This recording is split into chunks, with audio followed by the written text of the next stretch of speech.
Vincent. Si tu veux. Oui, pardon. Bon, bonjour à tous. Bonjour à tous. Bienvenue à ce séminaire en ligne qui est organisé avec la professeure Patrice Touchelet de l'Université de Lille, du laboratoire IRIS. Je suis nul en acronyme, mais il y a quelque chose du septentrion dans la fin, si je ne m'abuse. Voilà. C'est ça? Oui, c'est l'Institut, voilà, oui. Du septentrion. Écoute, vas-y, comment il s'appelle? Alors, Institut de recherche historique du septentrion. Septentrion parce que c'est au nord, et du coup, ça fait IRIS. C'est un UML CNRS. Bienvenue à tous. Alors, ce séminaire est organisé par l'IFRA, donc grâce à Juliette Reflet qui est avec nous ici, à Info IFRA Nigeria. Et l'IFRA est l'Institut français de recherche en Afrique au Nigeria. Il y en a un autre au Kenya, mais nous, nous sommes celui du Nigeria, où justement, Madame Touchelet est venue il y a quelques semaines, il y a une semaine, maintenant, une semaine. Elle a passé plus d'un mois avec nous. Et donc, je me réjouis de ce séminaire dans lequel on va apprendre un petit peu sur en quoi consiste son projet et ce que les archives, peut-être l'Ibadan et d'ailleurs, ont pu lui apporter. Donc, allez-y. Vous avez 45 minutes à peu près, c'est ça? Et après, vous aurez des questions et des réponses. Ce qui nous permettra de discuter un petit peu de votre sujet. Merci beaucoup. Merci beaucoup Vincent et merci Juliette aussi pour cette invitation au séminaire et pour l'accueil que vous m'avez réservé effectivement quand je suis allée au Nigeria, qui a priori un pays pas facile, et en fait j'encourage tout le monde à y aller parce que non seulement on y trouve d'abord un accueil à l'IFRA, ça c'est incontestable, donc on est complètement sécurisé tout de suite. Moi j'ai pas eu peur 3 minutes, à la limite j'ai plus peur à Paris parfois, enfin pas non plus, mais bref. Et puis aussi parce qu'il y a des archives et qui sont des archives en fait auxquelles on est très souvent habitué en tant qu'historien, c'est-à-dire que ce sont des archives papier, ce sont des archives avec des archivistes, des gens qui vous accueillent, des gens qui ont fait un inventaire, qui ont conservé des papiers et qui sont capables de vous dire, alors comme dans toutes les archives en France et partout, plus ou moins capables de vous dire où sont les fonds, quels sont les fonds, qu'est-ce que vous pouvez consulter. Et vous allez voir, moi j'ai trouvé beaucoup de choses sur un sujet en plus qui me préoccupe depuis un petit moment, qui est assez iconoclaste parce qu'il s'agit des statistiques d'une façon générale, et en particulier des statistiques coloniales et postcoloniales, donc les statistiques, le chiffre, un chiffre qui est construit, je vais en parler un petit peu quand on tombe par statistique, mais bon, un chiffre qui en général fait fuir les historiens, parce que justement s'ils font histoire, c'est pour ne pas faire maths, donc pour ne pas croiser trop ces chiffres. En réalité, derrière les chiffres, qu'ils soient coloniaux ou postcoloniaux ou autres, on peut retirer énormément d'informations. C'est pour ça que je m'intéresse à ce sujet, et je vais essayer de vous convaincre tous de l'intérêt du sujet de l'étude des statistiques coloniales et postcoloniales. Alors, je ne sais pas comment, voilà. Donc, la photo ici, vous allez le voir, c'est un recensement qui a été un recensement à Lagos en 1929, recensement expérimental, et qui a donné lieu à la constitution de cartes. On en rediscutera tout à l'heure, mais merci à Juliette d'avoir fait cette belle affiche, parce que c'est très révélateur de ce qu'on peut trouver. Et voilà, alors bon, là, la présentation, c'est Béatrice Touchelet. Donc, vous avez l'Institut de recherche historique de Septentrion, c'est détaillé ici. Et puis, je suis détachée à l'heure actuelle au laboratoire TELEM de l'Université d'Aix-Marseille, ce qui me permet d'avoir du temps et de pouvoir justement faire des recherches et d'avoir pu aller pendant un petit mois à Ibadan. Donc, tout un programme de recherche. Ici, oui, j'ai fait un PowerPoint en anglais pour ceux qui sont anglophones et qui pourraient trouver que je parle trop vite et que je parle trop français.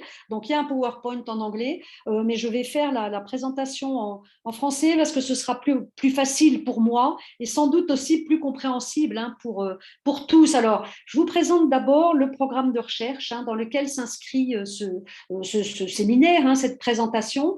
C'est un programme de recherche sur les statistiques des empires d'une façon générale, empires coloniaux.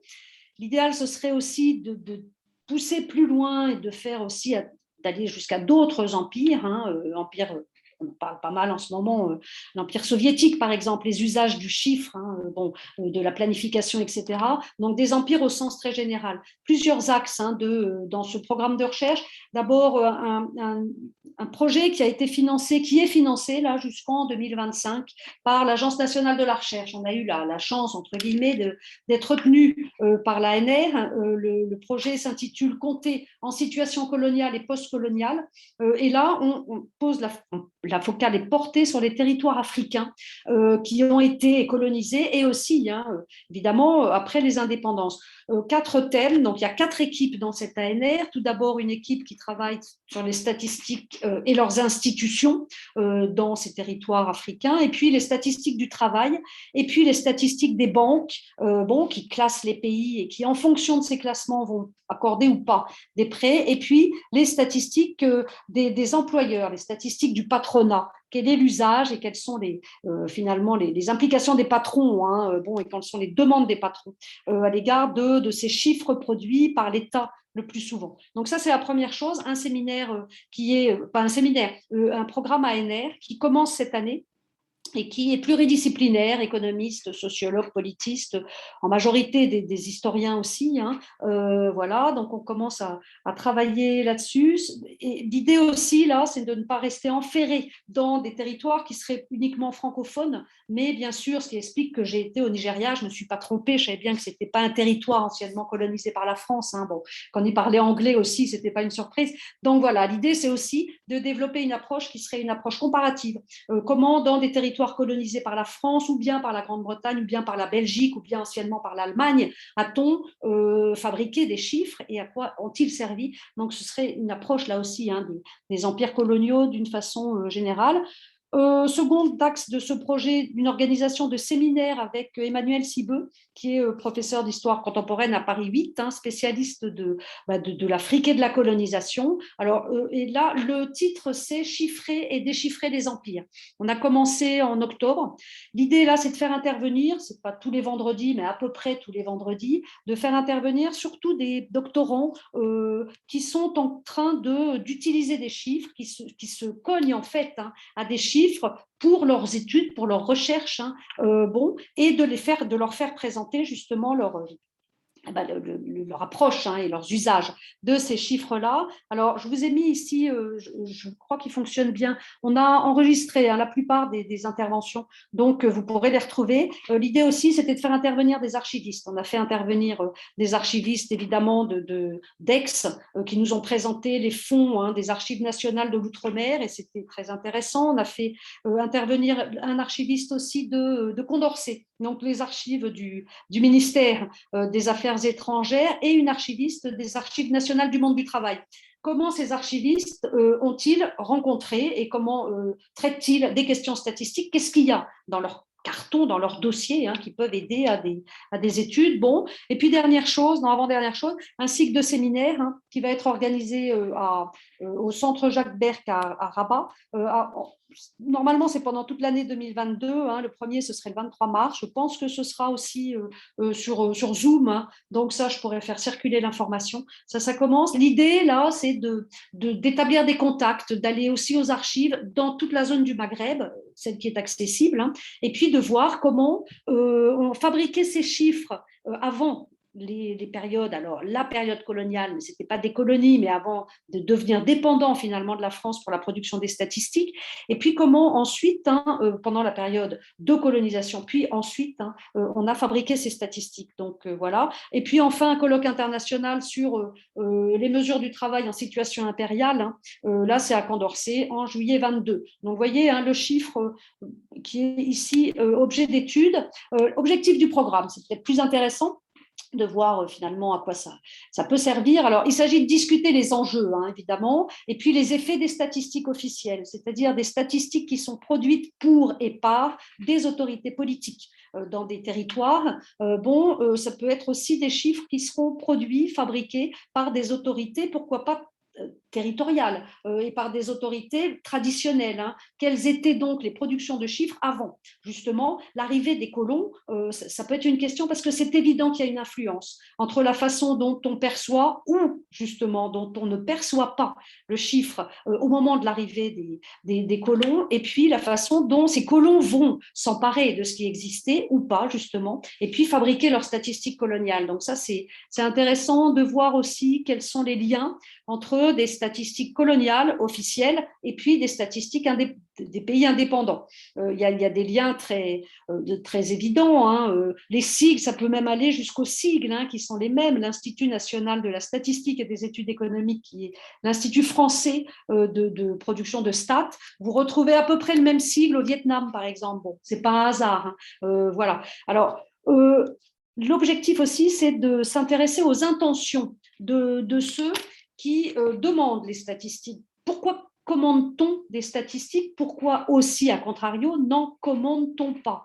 Pourquoi au Nigeria, par exemple, est-ce que les gouvernants s'intéressent assez peu finalement, disons, alors au niveau des prix, ils s'y intéressent, mais relativement peu. Il n'y a pas vraiment de statistiques qui sont très régulières non plus sur, disons, les consommations de l'ensemble de la population. Pourquoi ce désintérêt et quelles sont les conséquences aussi, hein, de ce désintérêt relatif?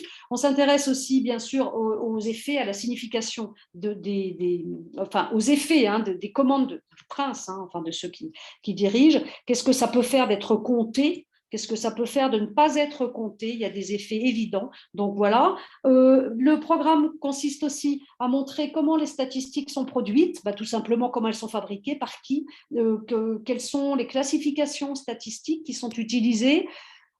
Pour aller très vite, en France, par exemple, les classifications n'ont rien, a priori, n'ont rien, surtout pas d'ailleurs, de racial. On sait très bien que dans les pays africains, l'origine ethnique, par exemple, peut être prise en compte. On revient en France aussi à des classifications de ce type. Donc, voilà, ça, ce sont des constructions sociales, politiques, qui ont un sens, et c'est ça qu'on voudrait interroger, bien entendu, à tous les niveaux, hein, international, national, régional, local, et aussi au niveau individuel. Le fait que vous soyez classé dans les professions intellectuelles supérieures ou dans les professions techniques, par exemple, ce n'est pas du tout la même chose. Donc, il y a aussi un impact individuel. Hein. Voilà. Question de la continuité aussi, hein, des systèmes statistiques entre la période précoloniale, coloniale et postcoloniale, j'en ai un peu parlé. Donc, pour montrer, c'est une façon de montrer quels sont les héritages, hein, finalement, de la période coloniale et de la colonisation sur les indépendances. Bon, il y en a beaucoup de choses qu'on peut interroger à travers ça. Et globalement, un résumé, c'est le lien, ou les liens entre statistique, pouvoir et domination, bien sûr. Hein. Comment les statistiques vont finalement pousser à faire des classements. Et s'il y a un classement, il y a un premier et il y a un dernier. Et finalement, qu'est-ce que ça peut faire d'être classé en dernier? Dans les classifications statistiques, il y a des effets. Évidemment, ce qui nous intéresse aussi, c'est de savoir ce que les statistiques ne montrent pas. Alors, c'est très difficile, hein, mais ce que les statistiques ne montrent pas volontairement. Par exemple, il y a des statistiques qui n'existent pas dans des pays dans lesquels les stats sont très développés. Vous ne trouverez nulle part la statistique du nombre ou du taux de remplacement des enseignants du secondaire qui sont malades. Ça n'existe pas au ministère. Pourquoi? Est-ce que c'est une erreur? Est-ce que c'est volontaire? Est-ce que ce n'est pas volontaire? Qu'est-ce que ces statistiques ne nous disent pas? Moi, j'ai été très frappée au Nigeria par le contraste entre ce qu'on pouvait entendre par statistiques officielles. Vous avez des gros volumes, hein, qui vous disent, voilà, il y a à peu près tant de population, ils ont à peu près tel pouvoir d'achat. Et puis, en fait, quand vous voyez les gens dans la rue, vous savez bien qu'ils n'ont pas fait l'objet d'enquête. Et vous voyez bien aussi qu'ils ne sont pas pris en compte par le système statistique. Bon, donc ça c'est intéressant, c'est une des choses intéressantes que nous, et aussi ce qu'on peut voir, c'est que les statistiques parfois modifient la réalité. Bien entendu, on vous dit on produit très peu dans tel état du monde, dans telle région du monde. Dans la réalité, si vous voyez les femmes, par exemple, elles sont partout, elles travaillent toute la journée. Elles ne sont pas partout pour dormir, mais elles travaillent toute la journée. Que devient cette production? Elle n'apparaît pas dans les chiffres. Bon, en réalité, elle est fondamentale. Mais voilà. Alors, l'idée de la recherche est d'encourager, évidemment, l'idée des séminaires. Donc, vraiment, merci, hein, et d'encourager aussi les études en croisant les approches géographiques, évidemment, en croisant les approches aussi territoriales, hein, pour préciser ce que les statistiques nous apportent, hein, et leur construction. Nous apportent des connaissances sur les sociétés. Et voilà. Bon, alors, les objectifs du programme, je crois que je suis... voilà, je suis repassée au-dessus. Attendez, les stats sont interrogés. Non, donc voilà. Bon, alors une présentation là que je vais faire rapidement, hein, en 3 étapes essentielles. D'abord, que nous apportent les statistiques? J'ai mis une carte du Nigeria à côté pour que l'on se rende compte de l'immensité, on ne s'en rend pas compte, c'est un peu flou, mais bon, l'importance en volume, en surface du territoire. Et aussi, juste pour pointer 2, 3 faits, c'est que vous avez la mer en dessous, là vous allez me dire, bon, voilà, mais en fait, on a des zones qui sont plus ou moins développées sur le plan économique, et ce sont les zones dans lesquelles les enquêtes statistiques, depuis de longues périodes, ont été les plus développées. Vous avez des territoires du vide sur le plan statistique, qui ne sont pas forcément du tout des territoires du vide sur le plan culturel, intellectuel, même démographique, hein, mais qui n'ont pas été, en fait, dans lesquels on n'a pas été enquêté, beaucoup plus les territoires du Nord. Alors, résultat, on trouve plus d'informations sur toute la bande qui est la bande côtière, et qui est la plus urbanisée aussi. Hein. Voilà. Alors, les statistiques coloniales et leurs héritages, hein, ce sera le second point. Qu'est-ce qui distingue ces statistiques coloniales pour leurs héritages? J'irai très vite. Hein, et pour la comparaison aussi entre la France, plutôt d'anciennes colonies françaises et d'anciennes colonies britanniques, j'irai aussi très, très vite. Hein. Mais bon, voilà. Et puis enfin, les archives nationales d'Ibadan, hein, l'archive nationale du Nigeria, le site d'Ibadan. Rapidement, qu'est-ce que j'ai trouvé? Donc, première chose, les stats, de quoi parle-t-on? Bon, très vite, hein, les statistiques sont des conventions. Hein, c'est pas, on ne tire pas au dé, hein, pour savoir qu'il y a tant de chômeurs. Hein. Des conventions, il y a des règles derrière. Comment est-ce qu'on mesure justement le chômage, les prix, etc. Ce sont aussi des pratiques. Et derrière, évidemment, vous avez des bons hommes, et c'est ceux-là qui nous intéressent. Comment est-ce qu'on définit la convention qui permet de calculer, de suivre l'évolution des prix? Comment est-ce que l'on envoie tel ou tel individu dans les marchés? Qui est cet individu? Qui sont ces individus qui vont relever les prix? Comment est-ce que l'on fait concrètement, très concrètement, un recensement, par exemple, démographique ou une enquête? Qui va enquêter? Si c'est un gendarme en uniforme, on répondra peut-être pas de la même façon que si c'est un instituteur, pas en uniforme, et puis à l'égard duquel l'enquêté, en fait, hein, a un certain respect, un certain rapport. Bon, vous allez le voir d'ailleurs au Nigeria, on envoie des gendarmes parfois. Bon, on envoie aussi pour certaines enquêtes des instituteurs. Moi, j'en ai pas trouvé beaucoup dans les archives, mais on envoie surtout des représentants du corps médical, parce que ce sont eux, parce que cela garantit que l'objectif de l'enquête n'est pas fiscal. Et du coup, il y a une certaine confiance. Donc, ce n'est pas un hasard, hein, si on choisit telle ou telle catégorie de population pour interroger. Ce n'est pas un hasard non plus si on s'appuie très souvent dans les enquêtes statistiques aussi, bien sûr, hein, sur une hiérarchie locale, hein, sur des autorités locales, même si ces autorités ne sont pas partie prenante et ne sont pas à l'origine, hein, de l'enquête. Voilà. Alors, qu'est-ce qu'on fait avec ces stats? On compte les habitants pour taxer, pour enrôler, évidemment. Hein, pour contrôler, bien sûr. Hein, on fait des chiffres aussi pour contrôler, bien sûr. Voilà. On essaye de mesurer aussi, hein, de quantifier la production. Bien. Alors, derrière, je vous l'ai dit, ce sont des professionnels, hein, plus ou moins. Il y a des services. La statistique a aussi un certain nombre on voit des enquêteurs. Le rôle des missionnaires est très souvent important aussi. Le rôle des associations aussi, hein, pour faire de la publicité, la propagande, hein, en faveur de l'enquête ou du recensement. On s'appuie du coup sur un certain nombre de gens. Et puis, derrière la stat, il y a des carrières. Vous avez aussi des gens qui font carrière en faisant du chiffre, en fabriquant ces chiffres. Bien. Alors, d'une façon générale, ce sont les chiffres qui sont au service des princes, hein, donc de ceux qui dirigent. Et c'est très clair pour les statistiques coloniales. Elles sont fabriquées, bon an, mal an, par les autorités locales, territoriales, mais au bout du compte, c'est parce que ces autorités ont des comptes à rendre justement à la métropole. Bon, il y a une certaine habitude, il y a quelques statistiques, quelques chiffres qui sont produits par et pour les autorités locales. On va le voir, mais quand il y a vraiment des problèmes spécifiques, par exemple, si vous avez un problème avec les mendiants qui sont trop nombreux dans une ville, à ce moment-là, on va faire une enquête. On va organiser une enquête sur les mendiants pour savoir ce qu'on peut en faire de ces mendiants. Évidemment, on leur demande d'où ils viennent parce qu'on n'a qu'une envie, j'ai plus de batterie, on n'a qu'une envie, c'est de les renvoyer chez eux. Et donc, l'origine, excusez-moi, j'ai plus de batterie là. Voilà. Comme on a de l'électricité ici, je peux brancher. C'est pas, voilà. oui, j'avais pas vu. Oui, même. Bref, donc voilà, donc, des statistiques qui sont jamais neutres et qui peuvent aussi être commanditées par des administrateurs territoriaux, mais c'est quand même un petit peu plus rare. En fait, ces stats les inscrivent, ces administrateurs, dans une hiérarchie du pouvoir et c'est plutôt un contrôle, vous allez le voir là, hein, assez vite, un contrôle des autorités coloniales qui va s'exercer. Donc, bon, après, des choses un peu générales, hein. La production de stats, c'est une tâche de souveraineté. Tout simplement, on ne va pas de l'autre côté de la frontière pour compter les habitants. En fait, on s'en fiche complètement, hein. Donc, souveraineté autour pour aller vite, hein, autour d'une frontière, hein.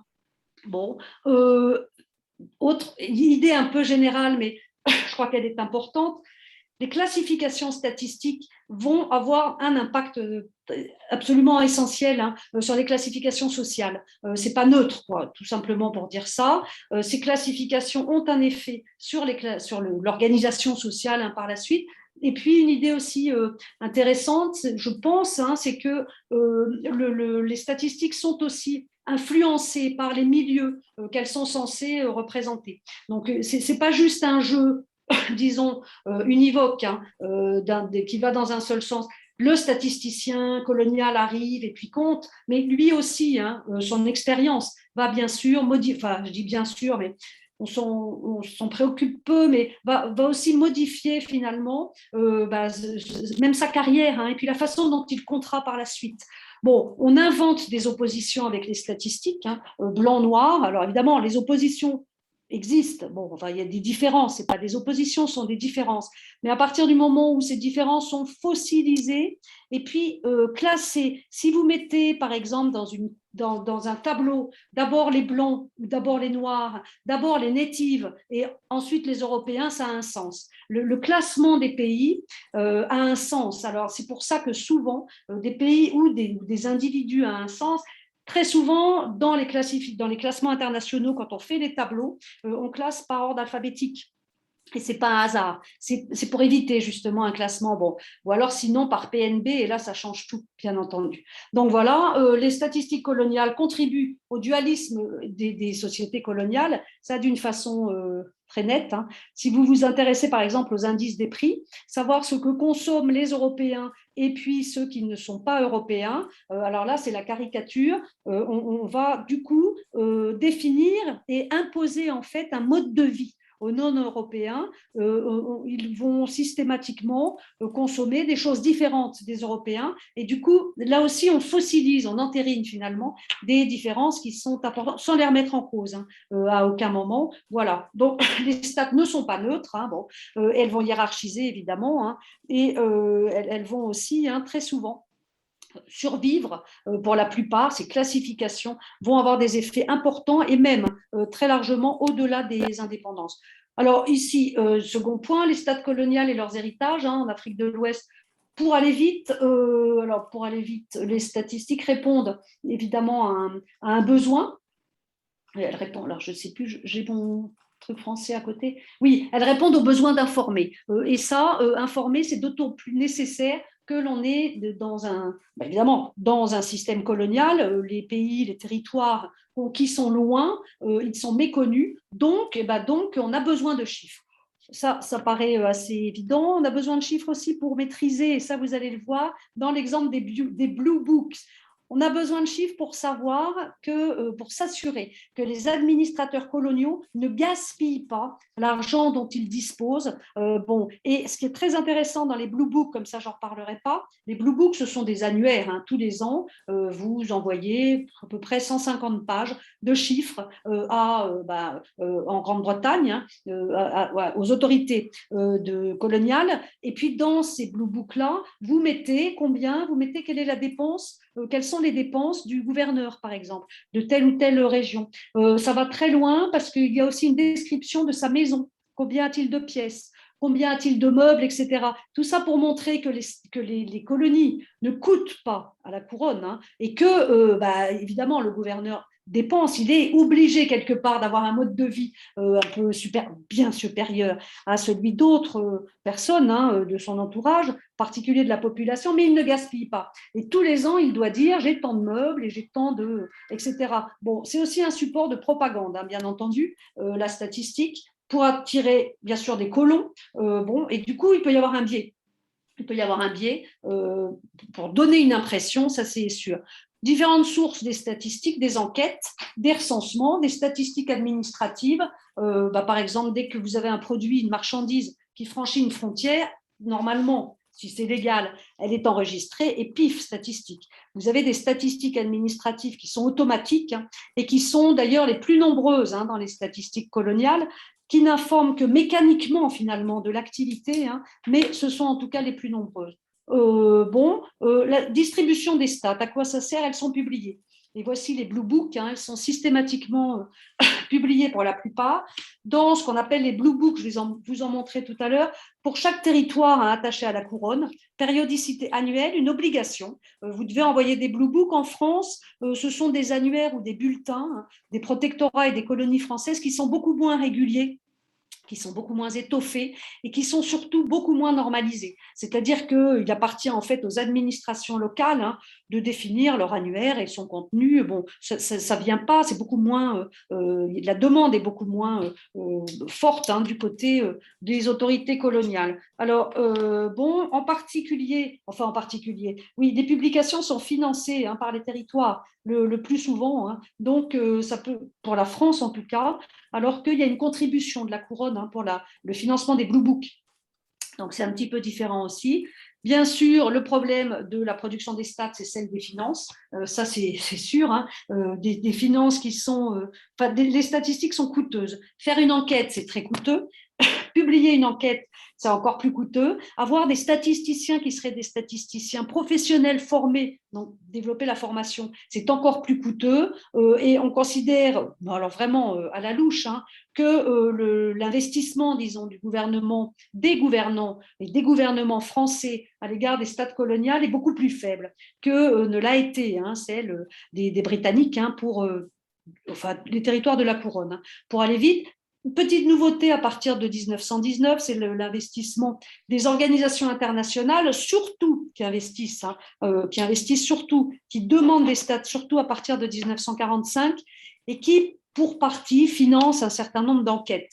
Donc là, on a une normalisation internationale des questionnaires, en particulier des questionnaires qui vont être diffusés par et pour la FAO. Voilà. Donc, à partir de 1945, il y a incontestablement un développement des stats à l'échelle internationale beaucoup plus important que ça n'a pu être avant la Seconde Guerre mondiale. J'en parlerai rapidement. Et puis, voilà. Alors, un objectif aussi, à quoi sert la stat coloniale? Bien sûr, contrôle. Contrôle de quoi? Très souvent, contrôle des prix. On va le voir au Nigeria, à partir de 1939, un certain nombre de prix sont contrôlés, mais vous allez le voir aussi, j'espère qu'on aura le temps de voir, ça on voit très bien dans les archives qu'en fait personne n'est dupe, c'est-à-dire qu'on sait très bien que personne ne contrôle les prix parce que les prix sont incontrôlables puisqu'ils changent d'une journée à l'autre. Bon, mais ce n'est pas tant ça, c'est parce qu'il n'y a pas de marché. Donc, puisqu'il n'y a pas de marché, il est très difficile de contrôler les prix. D'envoyer un contrôleur, il faudrait qu'il se déplace tous les jours. Vous verrez la réponse. Les statisticiens même ne sont pas dupes. Donc, ça, on le verra. Et puis, voilà. Alors, ensuite, alors, quelques limites. Bien sûr, enfin pas bien sûr, mais quelques limites un bilan général. Bon, d'une façon générale, la statistique n'éclaire que la surface des territoires. On a une approche qui est macroéconomique. C'est encore plus net au Nigeria que dans d'autres territoires. C'est encore plus net dans les colonies que dans les territoires métropolitains. En AOF et en AEF, les territoires français, il n'y a pas d'approche microéconomique possible, je caricature un peu, mais sauf dans les villes et dans les régions qui sont les plus industrialisées, pour une raison simple, c'est qu'il n'y a pas d'administrateur. Donc, s'il n'y a pas d'administrateur, personne ne va enquêter. C'est un peu différent dans les territoires britanniques. Et ce qui montre cette différence, c'est toute une série, ça qui est sûrement très intéressante à regarder, ce sont les intelligence reports. Vous avez des rapports qui sont ni systématiques, ni… bon, ils ne sont pas systématiques, hein, bon, mais sur des régions très précises, on envoie un administrateur. En général, c'est un novice, donc c'est quelqu'un qui vient d'arriver et qui va faire une enquête. Et cette enquête, c'est une enquête dans laquelle les statistiques jouent un rôle très secondaire, mais lui, il va interroger. Ce qui l'intéresse, c'est d'enregistrer dans son report, là, d'enregistrer les communes, des coutumes, pardon, d'enregistrer les usages aussi des populations qui font partie, alors des populations sur un tout petit territoire, hein, mais qui font partie de son rayon d'enquête. Ces rapports sont très intéressants, mais ils sont littéraires. Voilà. Et on a là, c'est une exception à cet océan de stats qui finalement ne s'intéresse qu'au niveau macro, hein, macroéconomique, macro-sociaux. Vous avez une autre exception ici, hein, c'est ce qui avait été produit. Vous avez des enquêtes anthropologiques qui sont faites dans les années 50, donc on est encore dans la période coloniale, par ce qu'on appelle Weser, donc c'est West African State, voilà. Et puis maintenant c'est Nicer, bon j'en reparlerai un petit peu tout à l'heure, mais là il y a un directeur dans les années, alors dans les années 50, dans ces services on trouve des anthropologues, des ethnologues qui vont faire des rapports qui ressemblent beaucoup aux intelligence reports, bon, mais qui donnent lieu à très peu de chiffres. Et puis chez Nicer, dans les années 80, j'en parlerai rapidement tout à l'heure, mais vous avez un directeur, ça tient à une personne, qui justement considère qu'il faut absolument changer de fusil d'épaule et qu'il faut développer des statistiques qui seront, ou des enquêtes, ou des connaissances précises qui pourront être chiffrées par la suite, mais qui sont microéconomiques. Et lui va commander un certain nombre d'enquêtes, et son programme, ça s'appelle Small Man, hein, et qui justement ont comme objectif d'aller éclairer à l'échelle microéconomique, hein, les organisations sociales et politiques. Bon, mais au bout du compte, hein, la grève de la stat, qui n'éclaire que la surface des territoires, prend peu, hein, sur des territoires qui ont appris à s'en passer, parce que pendant toute la période coloniale, au fond, hein, les stats ne servent que le prince. Donc, troisième et dernier point ici, qu'est-ce qu'on a apporté, que m'a apporté, enfin j'essaye de vous l'apporter aussi, hein, ici, la consultation des archives au Nigeria. Alors, évidemment, c'est un peu caricatural, mais en fait, est-ce qu'on peut gouverner sans chiffres? Et c'est bien, au bout du compte, hein, la conclusion. Quelques témoins. Alors ça, j'ai eu la chance de rencontrer un professeur d'histoire à Dessina, hein, au Lutayo, qui est prof d'histoire contemporaine et qui a très rapidement, enfin pas, il n'a pas du tout rapidement, mais moi je vous présente ça très rapidement, il a écrit tout un livre, hein, sur l'histoire économique du Nigeria, pas de chiffres dedans. Et du coup, c'est très intéressant parce qu'on en a discuté. Je lui dis, mais comment peut-on écrire une histoire économique d'un territoire, quel qu'il soit, sans chiffres? Il dit, de toute façon, on n'a pas confiance. On n'a pas confiance. Et effectivement, ce que j'ai trouvé dans les archives confirme beaucoup ce que m'a dit Adesina, hein, c'est-à-dire que même en 1900, enfin pas même, mais en 1952, ce que vous trouvez comme directive essentielle pour le recensement, on invite tous ceux qui y participent à ne pas faire de cuisine avec les chiffres. Et en réalité, hein, visiblement, c'est la cuisine avec les chiffres, hein, qui suscite le plus de défiance. Un professeur d'économie et de stats que j'ai rencontré aussi, lui était un petit peu moins pessimiste, hein, disons. Mais bon, lui interprète, hein, cette absence d'usage et de généralisation des statistiques au Nigeria de la façon suivante. En gros, il dit que pendant la période coloniale, les statistiques étaient faites pour et par les autorités coloniales. Donc, bon, on n'éclaire pas et on ne favorise pas le développement de la vie de la population d'une façon générale. Et puis, d'après lui, hein, c'est la même chose dans la période postcoloniale, sauf que ce ne sont plus pour et par des autorités coloniales, mais pour et par des gouvernants, finalement, voire la Banque mondiale, que l'on fabrique les statistiques. Autrement dit, rien n'a changé. La défiance, hein, n'a pas changé de camp non plus. Voilà. Alors, une voix discordante, sans doute un petit peu, le professeur Robert Font, qui travaille à la direction générale de NICER, là, Nigerian Institute of Social and Economic Research. Et ce NICER, là, hérite de Weser, dont j'ai parlé tout à l'heure, créé par les Britanniques en 50, qui faisait des études vraiment avec des anthropologues. Bien, alors, lui considère qu'il y a eu une période, enfin, il est second de la direction générale, donc il ne prend pas non plus trop position, mais il m'a montré la richesse de la production de stats et de la production des enquêtes de Neisser, surtout pour les années, en fait, 1970-1980, voilà, et il m'a montré aussi la particularité de l'organisation actuelle du système statistique au Nigeria. Vous avez d'un côté un office de statistique, le NBS, Nigerian Bureau of Statistics. Lui, c'est une institution technique chargée par et pour les gouvernants de faire des enquêtes sur les salaires, sur les prix, sur la production. Bon, et puis de l'autre côté, vous avez des instituts d'études, évidemment, pas évidemment, mais c'est Neisser par exemple, ou bien des agences chargées de la planification. On a une séparation entre l'étude et la production technique. Et résultat, les statistiques qui sont fabriquées par des institutions et par des techniciens, finalement, se rapprochent assez peu des enquêtes et des études sociologiques. Voilà, donc bon, c'était intéressant de rencontrer ces trois personnes aux voix un petit peu discordantes. Alors, au bout du compte, est-ce que l'on peut conclure? Il ne s'agit pas vraiment de conclure, mais bon, est-ce qu'on peut dire que les statistiques sont complètement hors sol? Je vous en ai parlé tout à l'heure de rapports hors sol, ça veut dire qu'elles ne concernent pas, elles ne sont pas faites par et pour les populations finalement, elles ne vont pas les aider on voit très mal comment elles pourraient favoriser un développement économique, une amélioration de la répartition des richesses, puisqu'elles ne connaissent pas, au bout du compte, cette répartition. Alors, exception les intelligence reports, j'en ai déjà parlé tout à l'heure, vous pourrez regarder le PowerPoint, on a là vraiment, c'est fait par des juniors, et puis après, ça part jusqu'au gouverneur. Ça n'a pas du tout destination à quitter le Nigeria. Donc, ce n'est pas fait pour les autorités d'en haut, là. Des documents qui sont fabriqués jusqu'en 1949.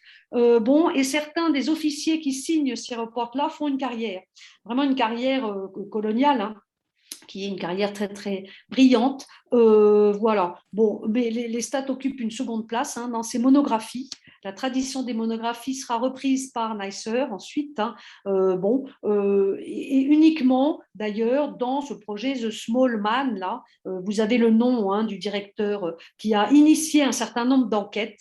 Voilà, mais je radote un peu là, mais en fait le bureau de stats lui ne fait pas d'enquête sociologique. Il ne s'intéresse qu'à la production, aux échanges commerciaux, autrement dit à ce qui est visible finalement, et surtout aussi à ce qui est monétarisé, et ce qui est bien sûr dans le cadre d'une économie qui n'est pas du tout une économie parallèle.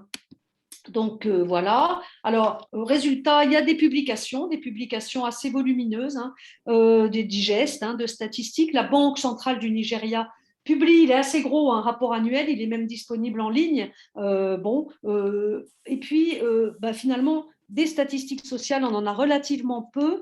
Et si vous vous intéressez par exemple aux statistiques des morts, de la mortalité par mort violente, il faut que vous regardiez le site de l'IFRA, qui vous donnera beaucoup plus grâce au travail là, au projet de digitalisation de la presse, mais vous ne trouverez pas dans des instituts, dans des publications de statistiques officielles, les morts violentes, les morts accidents de la route, etc. Si vous voulez des chiffres là-dessus, il faut reconstituer, ça suppose tout un travail à travers la presse, reconstituer des informations. Donc les statistiques produisent en fait très peu d'informations sur les conditions de vie des populations. Est-ce qu'on peut expliquer cette situation par justement un héritage? Est-ce que cette situation résulte d'un héritage culturel qui serait un héritage colonial? Alors, pour ça, allons voir dans les archives. C'est ce que je vous propose. Voilà une photo des archives du site d'Ibadan. Ici, sur le site de l'IFRA, vous trouvez la localisation des autres sites d'archives. Et voilà. Alors, des conditions de stockage, franchement, chapeau, parce que des conditions de stockage qui sont difficiles. Un rapport annuel, ici, vous voyez, si vous l'ouvrez, de toute façon, il tombe en ruine. On en a un peu en France, des documents comme ça. Mais bon, donc, déjà des conditions difficiles. On peut se demander aussi si le rapport aux archives, évidemment, est lié à l'histoire des territoires.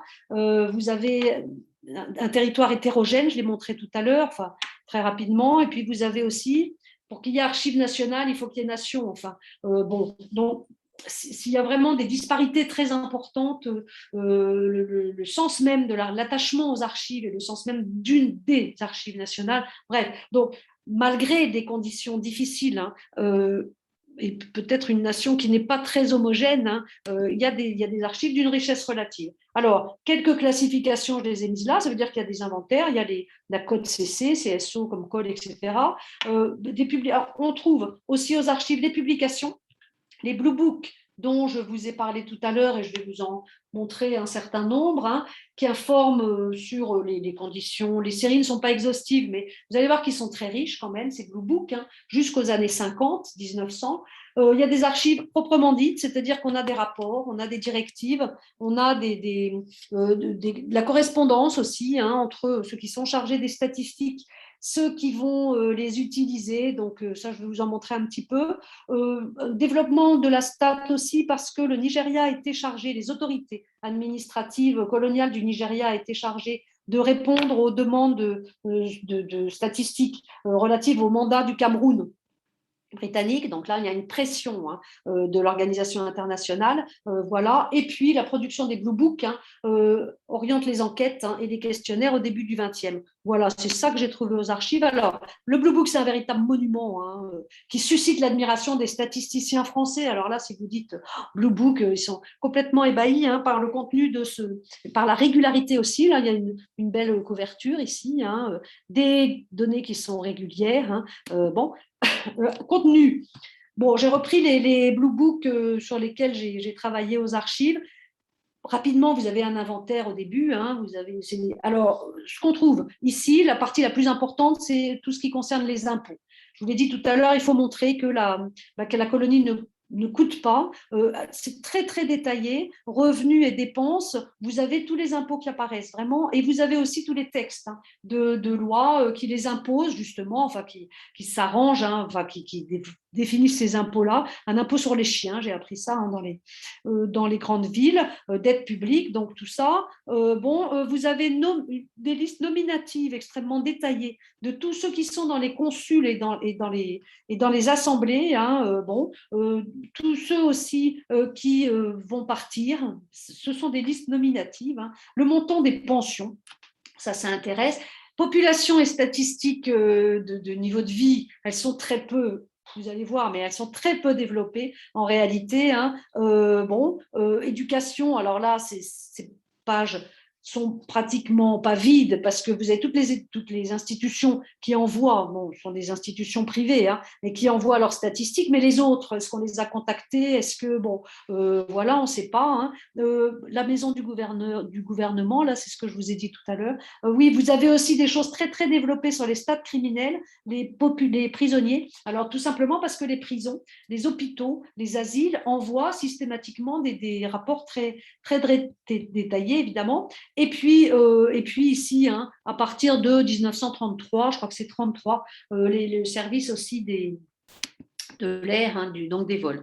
Pour produire les Blue Books, c'est un rituel. Hein. Et puis, c'est une tâche, la production des Blue Books, qui est extrêmement hiérarchisée. Bon, une code d'archives, hein, ici. On envoie d'abord, alors on reprend.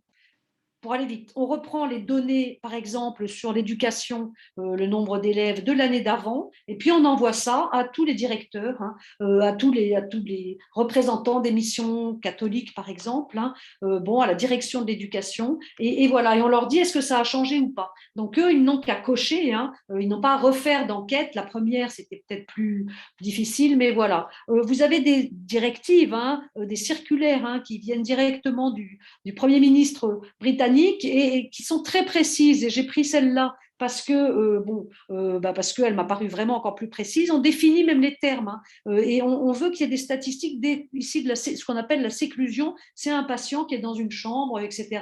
Donc, vous voyez, on a des demandes, hein, qui sont extrêmement précises. On ne sait pas, par contre, hein, comment elles sont formulées, mais ce qui est sûr, c'est que elles sont très précises. Il y a des pages vides, hein, dans ces Blue Books, par exemple, de 1912. Hein, vous voyez, hein, voilà, tout ça, hein, les données ne sont pas disponibles. c'est-à-dire qu'on n'a pas fait d'enquête. Alors ça, c'est possible d'envoyer des blue books, pas vides, mais quand même des informations très, très lacunaires jusqu'à un certain moment. Parce que vous avez aussi des demandes, bon, pourquoi ne remplissez-vous pas ces colonnes? Et du coup, il va falloir faire des enquêtes.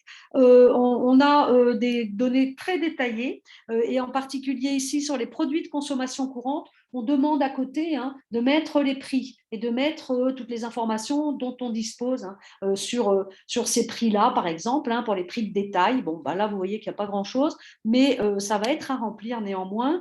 Sur les activités professionnelles, on a aussi des données qui paraissent très détaillées. Vous ne voyez rien, mais croyez-moi, ici, vous avez par profession. Alors, c'est très intéressant. Pourquoi est-ce qu'on prend comment on définit ces professions, point d'interrogation. Mais à côté, là, dans la petite colonne, vous avez les échelles de salaire. Comment fait-on concrètement pour avoir ces informations-là? Sans doute, on demande aux employeurs, voilà, mais en fait, moi, ce que j'attendais dans les Blue Books, c'était des tonnes de petites notes de bas de page. On aime bien ça quand on fait de l'histoire. Pas du tout, j'en ai pas trouvé. Il y a très peu d'informations là-dessus. J'accélère. En fait, quand on travaille sur la production, ce sont des tendances. On dit ça va mieux que l'année dernière ou ça va moins bien, c'est très vite. Qu'est-ce qu'on peut apprendre dans les Blue Books? On apprend d'abord que la construction de ces Blue Books crée des liens. En fait, la stat, ce n'est pas seulement le chiffre qui sera le résultat, mais c'est aussi l'ensemble des liens, la mobilisation de tous les niveaux de l'administration, et puis beaucoup d'institutions aussi, d'associations, pour fabriquer ces chiffres. Donc, il y a création de liens. On impose aussi une façon de compter et de ne pas compter, puisque les colonnes, il faut les remplir, mais ce n'est pas vous qui les définissez. Voilà. On maintient aussi beaucoup de choses qui sont sous les radars. C'est ce que j'ai dit tout à l'heure. Et on veut montrer que les colonies, bien sûr, sont utiles à la couronne et non pas de véritables boulets. Voilà. Alors, on a dit, en plus, il y a quelques enquêtes urbaines, j'en ai un peu parlé. Pour faire ces enquêtes, on crée un poste de gouvernement de statisticien en 1928. Il réside à Lagos et ce qui est intéressant, c'est qu'il est rattaché aux plus hautes autorités. Ce qui est intéressant, c'est qu'il a vocation nationale, disons confédérale, ce gouvernement statisticien. Il se charge surtout des enquêtes des prix des produits alimentaires qui sont fortement stimulés par la guerre, puisqu'il y a un contrôle des prix avec des blocages, et qui sont aussi fortement stimulés par la nécessité de savoir comment et combien payer les troupes quand elles vont résider dans certaines villes comme Lagos. Alors là, je vous l'ai dit tout à l'heure, donc malgré les directives, on voit des directives de 29 pour faire des relevés là dans tous les marchés systématiquement. Que répond l'enquêteur ici? Enfin, quel est le message que l'on fait passer? Les prix ne sont absolument pas stables et en réalité, les prix sont fixés par marchandage. Donc, comment peut-on finalement mesurer les prix? C'est pas possible. Ça va être à peu près impossible de donner même des échelles de prix. Bon, et ça veut dire qu'on n'est pas dupe, mais on va quand même remplir les tableaux. Il y a un recensement expérimental aussi à Lagos en 1929, j'en ai un peu parlé. Il est pris en charge par finalement les représentants du centre médical. Enfin bon, et ça, c'est parce qu'on a extrêmement peur. Il faut faire de la propagande systématique. On retrouvera ça dans tous les recensements, c'est-à-dire celui d'après 31, mais aussi recensements généraux ici, mais aussi 1952. Importance de la propagande parce que sinon, personne ne répond. Ça donne lieu à une carte, vous l'avez aussi dans le début là. Quelques opérations de recensement généraux, 1931, il devait y en avoir un en 41, mais pour des raisons qui ne vous échappent pas, il n'a pas eu lieu puisqu'on était en pleine guerre. Voilà, et il y en a un autre qui va être organisé par la suite. Beaucoup de discussions, beaucoup de choses dans les archives à propos de l'organisation de ce recensement qui devait avoir lieu en 44, puis finalement sera 52. Vous voyez, 44-52, c'est quand même pas bon, mais c'est l'objet d'une préparation importante. Et puis, quelques impulsions internationales. J'ai parlé tout à l'heure de l'histoire des mandats, mais là, c'est l'Institut international de statistique qui demande régulièrement des statistiques au Nigeria. Le Nigeria répond jusqu'à 1939, où les données deviennent confidentielles. Des changements importants avec la Seconde Guerre mondiale. On va contrôler les prix pour les bloquer. Et puis, on va mobiliser les ressources. Donc là, en vertu de l'acte d'emergency, il faut développer la statistique, il faut savoir sur quoi on peut compter pour justement pouvoir mobiliser au mieux. Alors, et puis un recensement qui m'a paru aussi intéressant. Vous voyez, ce qui est bien dans les archives, c'est qu'on a ici, on a vraiment les résultats. On voit comment c'est fait. C'est écrit au crayon ici, hein, bon. Et puis vous avez c'est renéoté en fait. Hein, bon, donc on voit la fabrication, la stat en train de se faire, et ça c'est intéressant. Bon, ils en trouvent 162 hein, de ces Beggars. Alors voilà ce que ça donne en fait. Hein. Une classification détaillée, il y a tant d'hommes, tant de femmes, 9 inclassifiables, on ne sait pas ce que c'est. Bon, on classe aussi un petit peu par ethnie, par religion, un petit peu par voilà, professionnel bégard, c'est pas vraiment défini, mais bon, ça c'est intéressant parce que en fait, l'objectif hein, là, c'était de savoir comment se débarrasser évidemment hein, de ces mendiants. Hein, bon, et là, la réponse en fait, c'est qu'on ne peut pas s'en débarrasser tout de suite, et surtout que c'est très sous-estimé sans doute. Hein.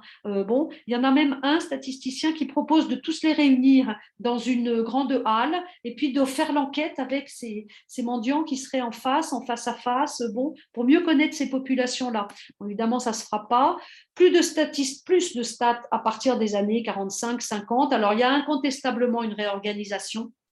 Et il y a incontestablement un développement aussi des publications, de l'écrit, un mémorandum là, dans lequel, ça j'ai trouvé ça aux archives aussi, dans lequel on trouve un certain nombre d'explications du développement, sur le développement hein, du système STAT, un beau diagramme hein, qui montre les principales sources de stats au Nigeria. N'allez pas chercher vraiment.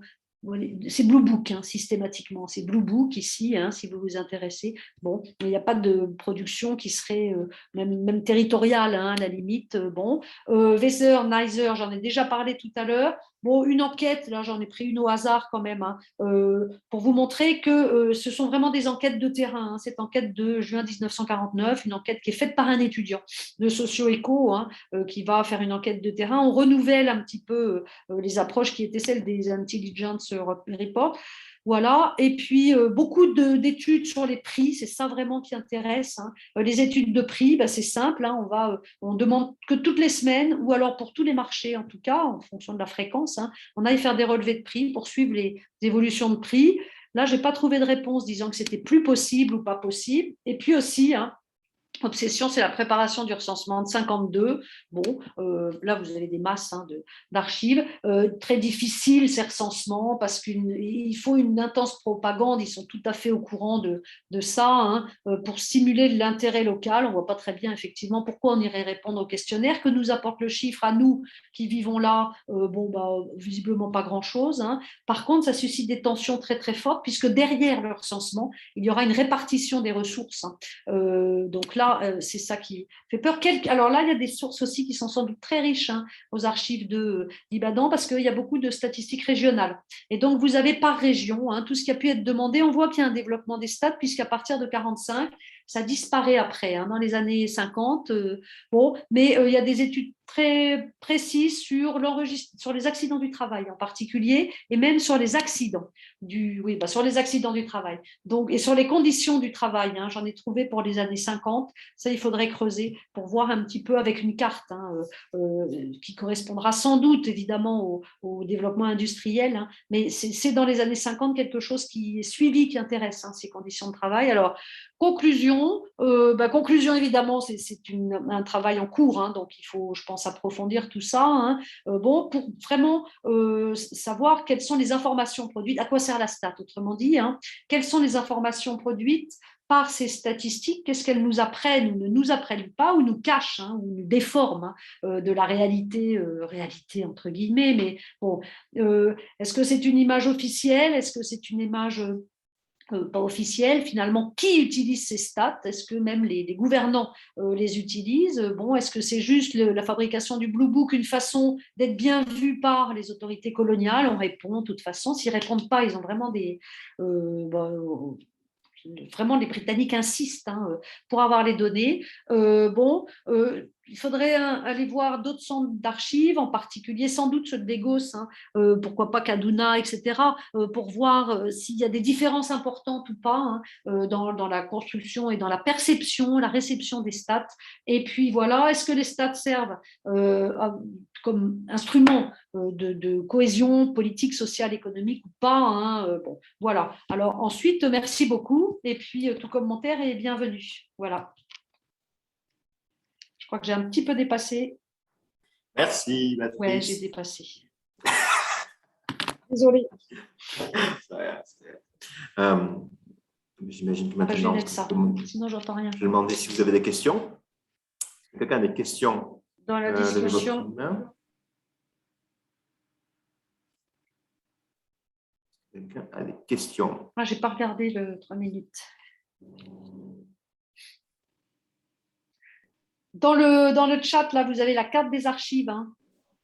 Oui, merci. Ouais, effectivement, Ouais, ça, c'est bien d'avoir mis les liens, merci. Et puis des infos sur l'IFRA, parce que qui s'intéressent aux archives et puis aux travaux qui peuvent être faits. Ce sont des liens intéressants, importants.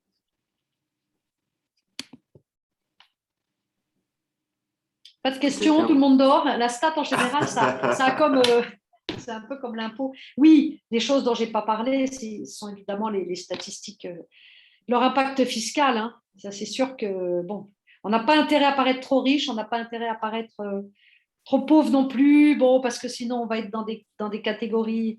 Mais voilà, la participation ou pas d'ailleurs, hein, justement du patronat à la production de stats peut être aussi un sujet intéressant parce qu'ils en ont besoin des statistiques. Pendant la période coloniale, on a besoin de montrer qu'il y a des produits, des marchandises quand même. Hein. Donc, venez donc chez nous. On apporte aussi du brandy. Hein, les listes sont très, très détaillées hein, de ce qu'on apporte. Donc, voilà. Et puis, venez donc chez nous parce qu'il y a une production. Ah, super. Ah, bonjour, Boris. Donc, je pense que c'est... Nous avons une question de Claire. Bonjour. Claire et... Alors, dans l'ordre, on commence par Claire. Je crois que Claire avait la main levée avant. Oui, ok. Bonjour. Merci beaucoup. Bonjour. Ah, Gérard Arnaud est là. Pour votre présentation. C'était très... C'était très intéressant. Je me suis posé une question. Vous avez mentionné le fait que à un moment, quand vous introduisiez les Blue Books, vous parliez du fait que ça faisait beaucoup envie aux Français. Je ne sais plus très bien comment vous l'aviez formulé. Est-ce que vous savez si les statisticiens français de l'époque regardaient ce que faisaient les Anglais à ce moment-là? Est-ce que ça les intéressait? Est-ce qu'ils s'en inspiraient? Quels étaient un peu est-ce que vous avez des billes sur les interactions potentielles et les inspirations entre les empires de cette perspective-là? Merci de votre question parce que effectivement c'est intéressant. On se rend compte qu'il y a une véritable circulation des informations. Le monde des statisticiens est un monde internationalisé pour aller vite depuis l'organisation des congrès internationaux, hein, sans remonter à Ketley, mais c'est vrai qu'il y a une internationale des stats depuis le milieu du 19e siècle. La façon dont on fabrique les stats en Europe du Nord, même aux États-Unis ensuite, en France, etc., il y a des échanges importants. Les statisticiens français sont systématiquement ébahis par... disons jusqu'au moins à la Première Guerre mondiale. Ils sont très admiratifs pour une raison simple, ça fait aussi partie de leur propagande, parce qu'ils considèrent que pour faire tout ça, les Britanniques, leurs collègues britanniques ont plus de sous. Et effectivement, le financement de la statistique en France, c'est le service de stats français autour de 1914, et ça ne s'arrange pas dans l'entre-deux-guerres, il n'y a pas 100 personnes, hein, ils sont pas 30, hein. L'INSEE de cette époque-là. Il n'y a personne, ce sont des savants, ils ont très peu de moyens. On ne peut même pas construire un indice des prix national parce qu'on n'est pas capable d'aller faire des relevés en dehors de Paris. Bon, voilà. Donc, et pour eux qui se considèrent vraiment dans la misère totale, c'est vrai que ce que font les statisticiens britanniques, ce que je vous raconte, c'est encore plus net pour les colonies françaises. Parce que dans les colonies françaises, c'est vraiment, j'exagère, mais en AOF, il y a 3 administrateurs. En AEF, ils sont 2,5. Enfin, j'exagère un peu, mais comment voulez-vous? Et pour eux, en général, ils ont une formation à la stat qui n'est pas très développée, c'est peu de le dire. Et du coup, ils ne voient pas l'intérêt. Pour eux, le fait de fabriquer des chiffres, de répondre à des demandes de chiffres, c'est totalement barbant. Ça s'ajoute à des tâches qui sont déjà élevées, qui sont déjà importantes et qui sont déjà assez chronophages. Donc, disons qu'en général, ils ne jouent pas tellement de jeux. Bon, oui, il y a une admiration pour la… Mais ce que j'ai trouvé dans les archives à Ibadan, c'est que, alors je ne me souviens plus pour quelle enquête, mais les Britanniques sont aussi parfois admiratifs à l'égard de ce que peuvent faire les Français, et en particulier dans les colonies, justement. Donc, je ne sais plus, il y a eu une enquête. Et dans cette enquête, dans le développement, la présentation de cette enquête, regardez les Français, ce qu'ils ont fait, ça marche très bien, etc. Il y a sur le territoire, alors en Afrique en général, il y a une concurrence extrêmement forte entre justement la façon dont on compte et la façon dont on gère les territoires côté français et côté anglais. Et de façon assez logique, en fait, cette opposition se retrouve aussi à l'échelle des statisticiens. Voilà. Mais disons, quelque part, il paraît un peu évident que la culture du chiffre, bon, c'est un peu un gargarisme, mais n'empêche, est plus développée côté britannique que côté français, et les statisticiens français en souffrent pas mal de ça. Donc voilà, on crée un service de stats en Indochine avec des statisticiens de métropole, mais quand le gouverneur d'Indochine n'a plus de sous, donc dans les années 30, et ben ce service disparaît. Pauvre pas, voilà. Il est pas. Et en Afrique, en AOF, en AEF, il n'y a pas de service de stats dédié, au moins avant au moins 45. Voilà. Merci. Alors, le suivant est Boris Samuel. Allez-y, Monsieur Samuel. Voilà. Bonjour et merci beaucoup pour cette séance et merci Béatrice, c'était vraiment hyper riche et en fait ma question porte sur, alors tu l'as peut-être dit et je l'ai loupé, mais un peu les éléments, disons, qu'il y a derrière ta collecte. Finalement, ces documents sur la statistique dans les archives, est-ce que tu les as trouvés dans des boîtes dans lesquelles elles étaient relativement rassemblées? Est-ce que ce sujet au sein des archives que tu as fréquentées a déclenché l'intérêt des archivistes et pour eux ça a été très évident? En gros, est-ce que l'accessibilité t'a paru assez bonne sur ces sujets-là et comment ça s'est comment sont organisés les échanges autour de ça, parce que c'est vrai que c'est très intéressant d'avoir ce retour, et je pense que c'est certainement une des parties très intéressantes, y compris pour toutes les personnes qui s'intéressent à la fois aux chiffres et puis à l'histoire et aux conditions de son écriture, quoi. Voilà. Merci pour ta question, Boris, parce que c'est une question qu'on se pose aussi à l'égard des archives françaises. Quand on dit, moi, quand j'arrive aux archives en France et que je dis, voilà, je travaille, ma recherche porte sur les statistiques déjà, bon, voilà. Mais alors en plus, quand je demande vraiment des dossiers, des cartons sur les statistiques coloniales, on me répond, mais à juste titre, que des statistiques, il y en a partout. Il n'y a pas, alors sauf, bon, on en avait parlé aux Archives nationales de l'Outre-mer, il y a une série qui est classée, mais qui n'est pas inventoriée, mais avec écrit vraiment statistique. Bon. Mais même là-dedans, il y a des choses qui ne sont pas forcément directement liées à la stat. Donc, l'accueil, alors, bon, moi, je vais être complètement honnête, quand je suis arrivée aux archives à Ibadan, en fait, il y avait quelqu'un que j'ai rencontré à l'IFRA et qui m'a dit, je vais vous aider. Je ne suis pas arrivée parce que c'est quand même par rapport, disons, aux archives auxquelles on est habitué. Non, je n'ai pas suscité la passion ni l'enthousiasme des archivistes. Pour une raison simple, pour plein de raisons sans doute, mais aussi parce que… Et du coup, je me suis fait aider. Ça veut dire que ce n'est pas moi, parce que je ne sais pas sinon concrètement comment j'aurais fait.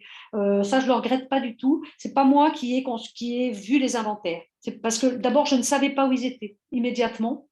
Et ensuite, je ne savais pas où chercher dans les inventaires. Ce n'est pas du tout évident, ça, bon, comme historien, on le sait bien, de rentrer dans toutes les histoires de classement. Je n'aurais pas été toute seule voir comme Sol, CC, etc. Pourquoi choisir ces bureaux-là? Bon, j'aurais pu être aidée, mais ça aurait sans doute pris beaucoup de temps, beaucoup plus de temps. Donc, voilà, ça, c'est une chose. Et puis, des statistiques, effectivement, non, c'est pas, ça reste, mais pas plus… peut-être non, pas plus que pour des archives en France ou même d'ailleurs à Kew en Angleterre ou en Belgique à Bruxelles. ça reste quand même un sujet qui est très difficile qui n'est pas défini comme tel dans les archives. Si on travaille sur la police, si on travaille sur la violence, si on travaille là, bon, il y a des fonds qui sont, disons, un peu ciblés. Enfin, on peut vous orienter vers. Pour la stat, c'est beaucoup plus difficile. Alors, moi, je rassure toujours en disant que ce qui m'intéresse évidemment, c'est d'une façon un peu secondaire, mais c'est là que ça commence quand même, les recensements démographiques et puis aussi des statistiques sociales. Alors là, en général, les archivistes comprennent mieux les professions, les salaires, et puis des statistiques économiques. Comment définit-on ceux qui produisent et ceux qui ne produisent pas? C'est fondamental, ça. Ces histoires de production, ces histoires de salaire, qu'est-ce qu'on compte dans les salaires finalement? Et qui interroge-t-on surtout? C'est ça, hein, quand on veut évaluer le montant des salaires, c'est pas la même chose si c'est le patron ou si c'est le syndicat. Ce qui rend les choses encore plus difficiles sans doute dans les archives du Nigeria, c'est pratiquement l'absence de corps intermédiaire. Ça veut dire que souvent en France, pour trouver des stats de salaire, par exemple, on a des statistiques syndicales, on a des données, pardon, on a les archives des syndicats. Si vous vous intéressez aux revenus des entreprises, enfin au bilan, on a les statistiques aussi là d'entreprises. Bon, plus dur au Nigeria parce que justement, il y a peu de corps intermédiaires. J'ai pas demandé, on m'a pas donné d'archives syndicales, on doit les trouver quelque part. La presse fait très peu écho aussi aux statistiques. Le collègue qui a écrit une histoire du Nigeria n'a pas utilisé les stats, c'est quand même très révélateur. Enfin, en tout cas, c'est pas sa base. Moi, je me souviens d'histoire économique de la France d'Alfred Sauvy, alors ça complètement ringard, mais n'empêche que, et même toutes les histoires économiques aujourd'hui utilisent au moins 3 chiffres, quoi. Vous trouvez quelque part une référence pour l'histoire de France en tout cas, à l'INSEE, on ne peut pas y échapper, quoi. C'est quasi Et là, ce vide, cette absence de référence, liée sans doute à une très grande défiance, mais évidemment, les archivistes vivent aussi cette défiance-là. Donc, ils n'ont pas leur petit classement qui est tout fait, parce que ça n'existe pas, en fait, nulle part. Hein. Voilà, je ne sais pas si j'ai répondu. Tout à fait. Ouais, merci beaucoup. Merci. Bonjour Gérardo. Gerardo, vas-y. Bonjour. Thank you so much, Beatrice, for this. Clearly, you've had a great time in Ibadan. You find lots of incredible sources. Just a couple of questions about the kind of historiographical side of things, because there's so much going on here. So I just wanted to know a bit more about how to package it, so to speak. So the first question is, I mean, of course, one of the great things about studying the history of statistics is that it allows us to cross very easily all these different scales of observation, literally from the individual to the macro, to the global, to the international. And so my question was really specific, given that you intend to cross all the scales of observation, what are the kind of concepts, narratives that you're going to use to do this? I wanted to know, I know you've spoken about power, spoken about administration. I just wanted to know a bit more specifically, how do we cross all these different layers, and what is it that you envisage from this? If kind of, I don't know, if you're going to write a book that deals with all these different scales, or what is the place of different case study, just how you envisage this. The second question goes a bit back to some of the things that Claire was asking you about earlier, namely this kind of issue of British and French, although my question is a bit different. So of course, there was this older imperial historiography that tended to really emphasize the importance of the identity of the colonizers. The British do it in a certain way because they are more laissez-faire. The French do it differently because whatever, and so on and so forth. And it seems to me that statistics is in a very important position, potentially, to subvert that rather than just reinforce it. I mean, sure, they are the embodiment of an administrative tradition, which is grounded in national traditions, so to speak. However, when we think of the ways in which colonies were managed, I think, and that's perhaps a more materialistic way to look at it, but I think that what matters is whether or not this is a settler colony or a cash crop colony or a mining colony. Mm-hmm. And so statistics are fantastic from that point of view, because they sit at the interface of gathering and understanding material resources, something that you were mentioning earlier, but are also the product of very national administrative and bureaucratic traditions. So I wanted to know if you see a place for this research in actually complicating a bit this narrative of the British versus the French way of doing things. Sorry, that was very convoluted, but anyway, thanks a lot. Really enjoyed your presentation. I'll shut up now.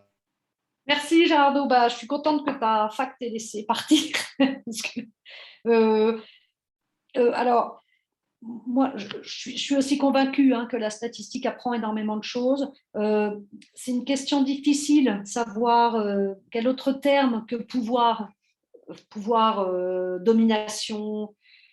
Mais je pense que la production de statistiques, alors particulièrement dans des territoires qui sont des territoires colonisés, en fait, nous apprend beaucoup sur la hiérarchie et sur les transmissions entre les individus. Alors, ce qui me gêne toujours, c'est que ces individus sont tous des acteurs.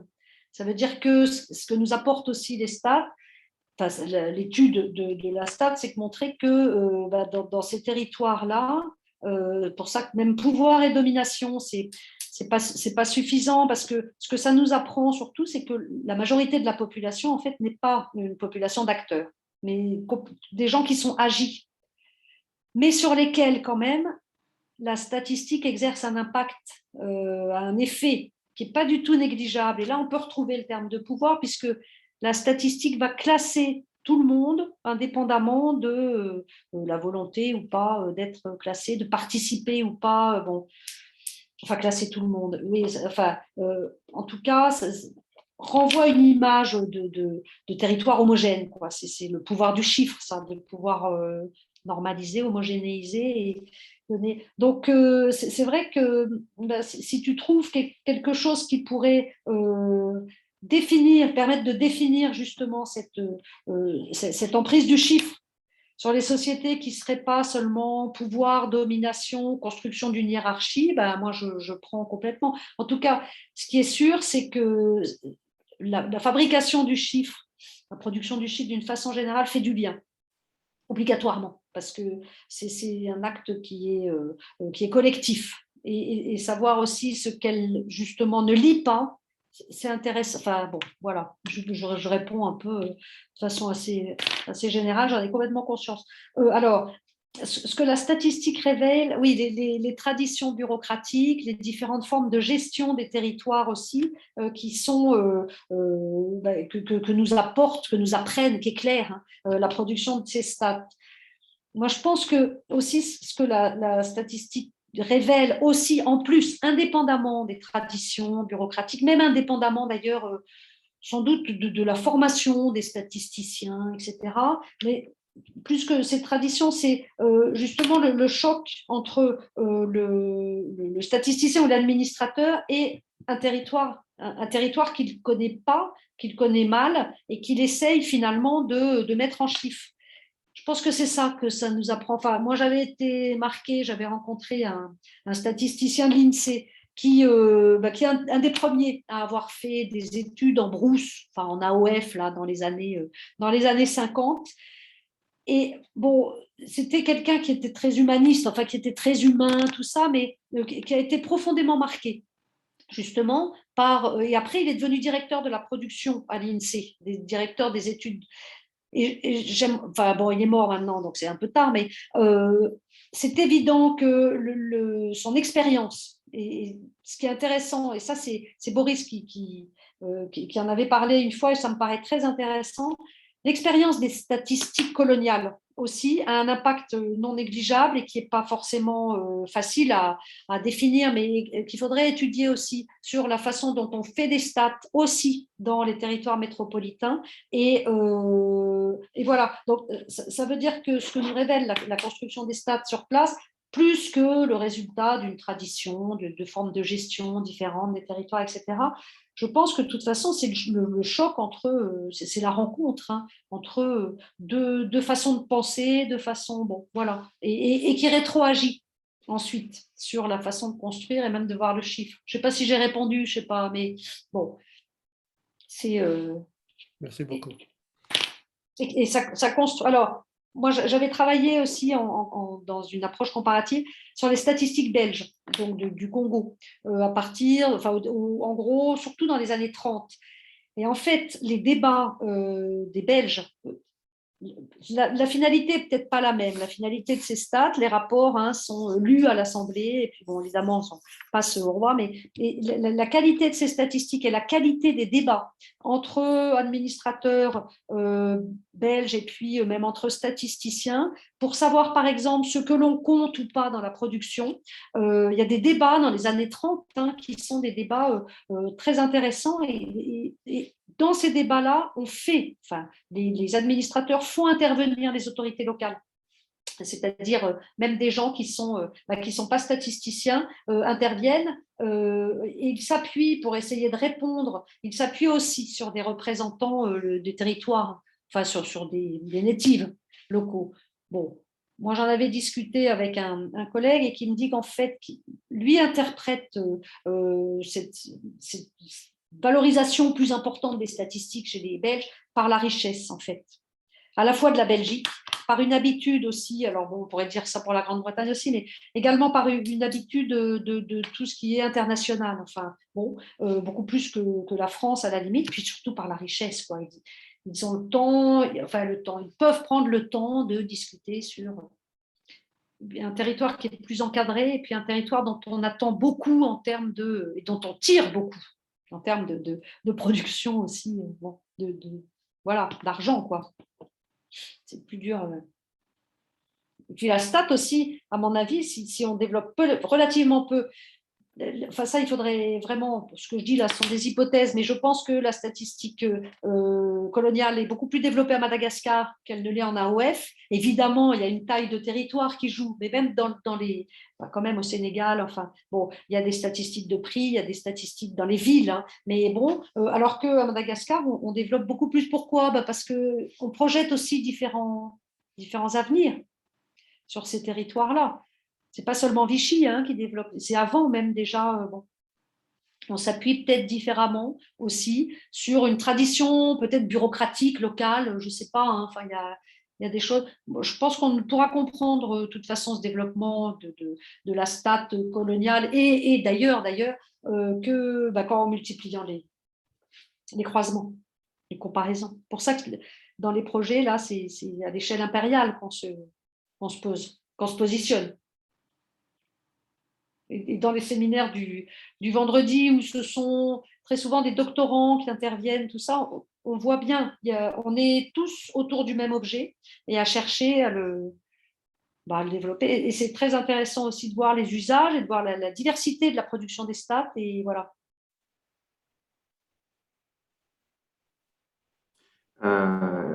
Léa Renard, allez-y. Bonjour Léa. Bonjour. Merci beaucoup pour cette présentation. J'ai été très, très intéressée par tout ce que tu as raconté, surtout sur ce que tu as pu trouver en archives. Et justement, sur le recensement qui a eu lieu à Lagos en 1929, c'était ça.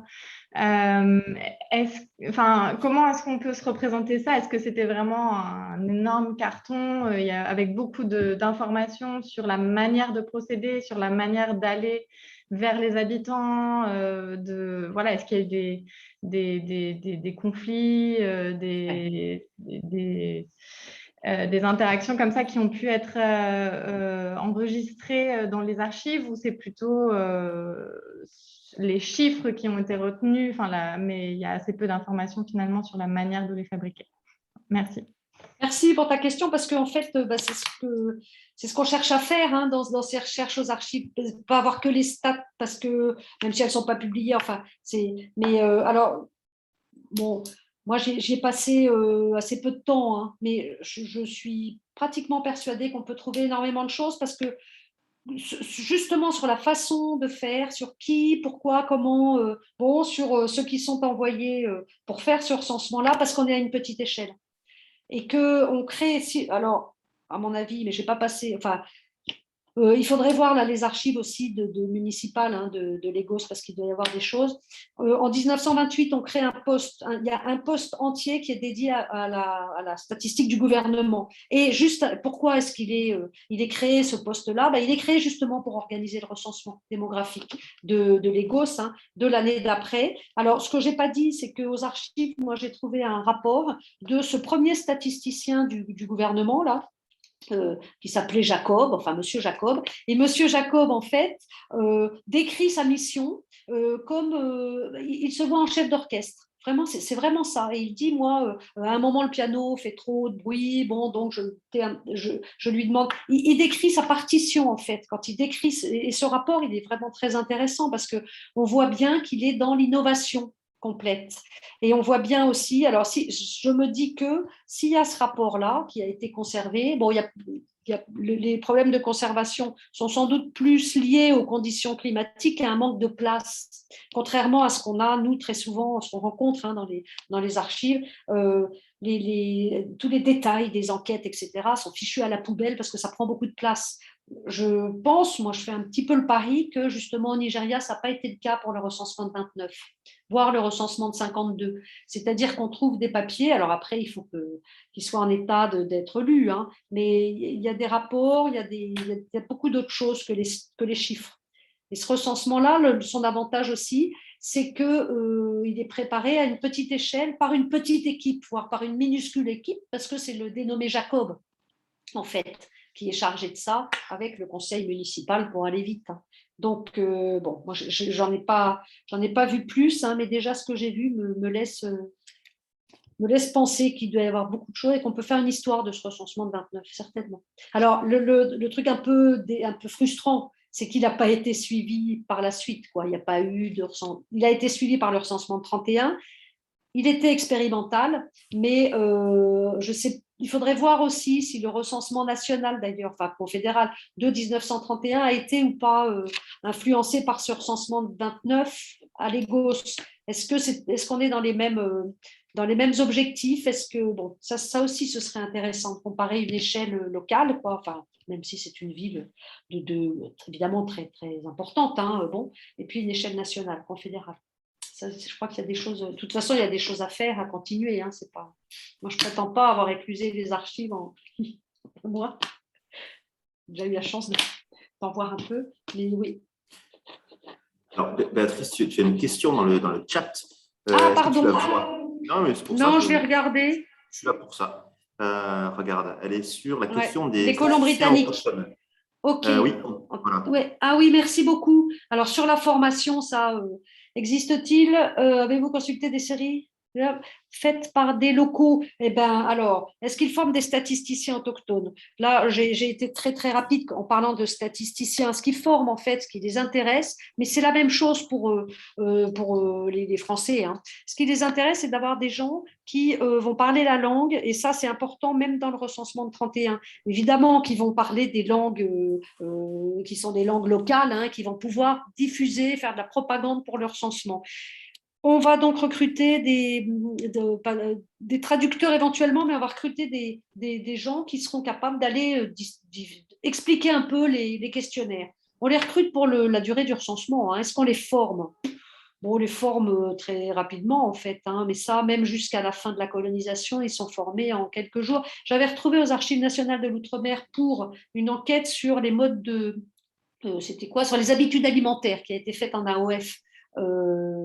Dans les années 50-55, j'avais retrouvé des petits bulletins, et ça c'est super, des petits cahiers, justement, de ceux qui étaient donc d'autochtones, comme vous dites, qui ont été faire ces enquêtes, parce qu'eux, on leur demandait de passer la soirée et puis passer la journée d'après chez les gens pour savoir ce que mangent ces gens, quelles sont les quantités, etc. Puis ils remplissaient les trucs.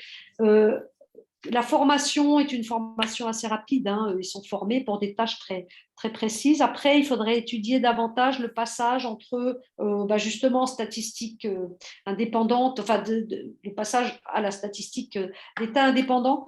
Sarah Stockwell travaille là-dessus en ce moment. Je sais pas, enfin bon, justement sur le devenir alors elle travaille plus sur le devenir des statisticiens coloniaux, mais du coup savoir s'il y a une filiation ou pas. Après, est-ce qu'on laisse bon, Ce que je peux vous dire, c'est qu'il y a des rivalités extrêmement fortes entre la France et la Grande-Bretagne pour essayer d'implanter un peu partout des formations, des centres de formation de statisticiens dans les années 50-60. Là, ils sont à couteau tiré. C'est aussi une question de langue. Mais là, c'est la formation vraiment de statisticiens qui vont être spécialistes de la statistique. Il s'agit de préparer pas l'indépendance, mais pas parce qu'on ne concevait pas ça comme ça, mais disons de préparer des appareils statistiques autonomes. Donc voilà. Est-ce que vous avez consulté des séries stats faites? Non, non, j'en ai pas consulté des séries stats faites par des locaux. Je ne sais pas très bien quelle série stats pourrait être faite par les locaux. Alors, il faudrait voir là, parce que ils ne sont pas en responsabilité. Je veux dire qu'il y a des statistiques qui sont certainement faites, par exemple les relevés de prix des mercuriales à l'échelle de municipalités, ça c'est sûr. Mais est-ce qu'on peut dire, alors par les locaux, c'est commandité quand même par les administrateurs coloniaux, hein, on va leur rendre des comptes. C'est un peu ce que j'ai montré, voilà. Bien. Avons-nous une dernière question? Là, Boris relève la main, Boris. Il a Oui, déjà c'est parlé. c'est la main même tout à l'heure. main, Boris. Ouais, non, mais éventuellement, un commentaire très, très rapide, mais vraiment très, très rapide.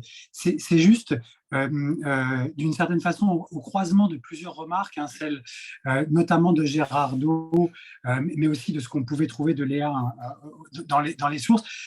Disons, moi, j'ai tendance à penser qu'on peut aborder ce sujet sans d'une certaine façon céder à cette idée qui est un peu l'idée reçue que les statistiques sont par le pouvoir colonial pour le pouvoir colonial et d'une certaine façon un peu hors sol, donc cette idée de la volonté de ne pas connaître les populations et au fond que les statistiques n'ont un effet qu'un peu par défaut ou de manière détournée. Or, bien sûr, le rapport entre les pouvoirs coloniaux et les populations était largement conflictuel.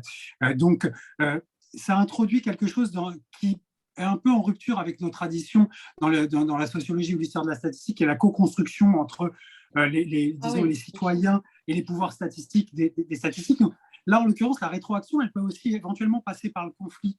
Mais on peut complètement relâcher cette hypothèse que la statistique n'a pas d'influence sur les sociétés. Et c'est ce que tu dis. Mais je crois qu'à travers aussi bien la question des prix que la question des catégories raciales, etc., au fond, cette idée qu'il y aurait des statistiques uniquement pour un pouvoir bureaucratique pour lui-même et de façon autonomisée par rapport aux sociétés, c'est une hypothèse qu'on peut probablement, en tout cas, remettre en question, parce que probablement il y a co-construction un peu éventuellement par le conflit, hein, et sur de nombreuses questions, que ce soit les politiques sanitaires, de prix, les recensements, la conscription, enfin toute une série de choses. Voilà, c'est juste une petite... Oui, non, bien sûr, hein. Bien sûr. C'est une hypothèse qu'il faut, évidemment. Alors, par le conflit, mais de toute façon, par la participation. Parce que même vous êtes interrogé dans la rue, quoi, bon, il y a un recensement, bon, voilà. C'est évident, il y a une... Moi j'ai pas dit hein, qu'il n'y avait pas d'impact, ça fait du lien. Et pas seulement à l'intérieur d'administration coloniale, mais ça fait du lien d'une façon générale. C'est la vocation du chiffre, hein. Un lien qui est faussé, qui suppose des... Bon, peut-être, mais forcément, ça fait du lien. S'il y a 60 millions d'habitants, vous êtes dedans. Bon, petit lien, c'est un petit lien. Mais bon. Je vois que Juliette Reflet a une question. Juliette. Oui, moi, je pensais, question, remarque, je pensais que ça pourrait être intéressant de voir à quel moment, et je n'ai pas du tout la réponse, mais ont été développées les méthodes quantitatives en les universités nigérianes dans les différents départements. Et je pense que ça peut être intéressant pour voir aussi sont développées dans des institutions du coup, nigérianes. Oui. Il y a une école de stats il y a une école de stats, il y a un enseignement de statistiques. Alors, j'ai demandé quels étaient les débouchés. On m'a dit qu'il y avait plein de débouchés, mais dans le privé. J'ai pas tout entendu là, mais c'est sûr que ça, effectivement, le lien entre la fac, les universités d'une façon générale, parce qu'il y a aussi des universités britanniques, Nicer, Weser, là, font sans arrêt. Ceux qui font les enquêtes, ce sont des gens qui sont formés dans les universités nigérianes, mais aussi beaucoup, vous avez beaucoup de Britanniques qui viennent, des sociologues, des anthropologues. Donc ces liens-là entre université et puis statistiques sont à étudier, ça c'est sûr. Ouais, merci, ouais, ta question. Mais après, bon, moi j'ai rien trouvé d'autre là-dessus. En fait, c'était assez foisonnant sur la période de l'entre-deux-guerres, j'ai bien conscience, j'ai pas poussé tellement. Heureusement que je suis allée chez Nicer pour voir un peu des choses, mais les années de l'après Seconde Guerre mondiale, c'est vrai que j'ai pas tellement. J'ai vu beaucoup moins de choses, quoi, disons. Mais ça, dans les années 50, il y a certainement quelque chose à faire là-dessus. Il faudrait demander à Fontaine là, s'ils ont des choses. Oui, parce que je m'arrête sinon. Merci Béatrice. Je crois qu'on n'a plus de questions. Je tiens à remercier à tous les participants au séminaire d'avoir été avec nous ce soir. Si vous voulez des informations sur l'IFRA Nigeria, évidemment, n'hésitez pas à nous contacter, que ce soit Juliette ou moi-même. Bravo à Béatrice pour tout ce travail. Ce livre, cette recherche est très prometteur, qui peut prendre plusieurs angles différents. C'est ça qui est fascinant d'ailleurs, de voir tous les angles possibles d'approche à partir des statistiques. Et là, en écoutant la question de M. Samuel, de Gerardo, là, je voyais bien que voilà, tout ce qui est possible de faire. Voilà, donc ouais, je me réjouis de lire tout ce qui en sortira. J'espère que tu reviendras évidemment à Ibadan. Oui, on en parlera. Oui. Pour tout le monde, je tiens à vous dire que le séminaire sera enregistré. Donc, vous pourrez le retrouver sur la chaîne YouTube de l'IFRA Nigeria. Et donc, merci à tous d'avoir été là. Merci à Béatrice et à bientôt. Merci. Merci pour l'invitation. Merci beaucoup. Puis merci à tous. Et bon courage avec ou sans essence. Salut. Salut, bientôt. Merci beaucoup. Au revoir. Merci, au revoir.